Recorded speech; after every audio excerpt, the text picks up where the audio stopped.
Hello Telugu people, మన Hyderabad central university ఒక విద్యాస్థలం మాత్రమే కాదు, ఇది ప్రకృతికి స్వర్గధామం. కానీ ఇప్పుడు అక్కడి చెట్లను నరికేసి భవిష్యత్తును నాశనం చేసే ప్రయత్నం జరుగుతుంది.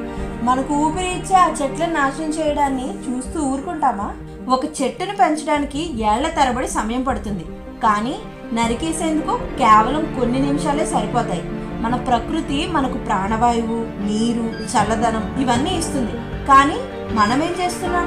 మన భవిష్యత్తు తరాల కోసం సంరక్షించాల్సిన ప్రకృతిని ధ్వంసం చేస్తున్నాం. మన పిల్లలు పచ్చదనం లేకుండా వేడి, కాలుష్యంతో నిండిన ప్రపంచంలో బ్రతకాలా? ఇది మన బాధ్యత. హెచ్సిఏలోని చెట్లను కాపాడాలి. ప్రతి చెట్టు ఒక జీవం, ప్రతి చెట్టు ఒక భవిష్యత్తు. మీ గొంతెత్తండి, చెట్లను కాపాడండి, ప్రకృతిని రక్షించండి. Save HCU, save nature, save our future and share this video. మరిన్ని వీడియోస్ కోసం తెలుగు మ్యాజికల్స్ ఛానల్ని సబ్స్క్రైబ్ చేసుకోండి. అలాగే మీ ఉద్దేశాన్ని కామెంట్స్లో తెలపండి. జై హింద్.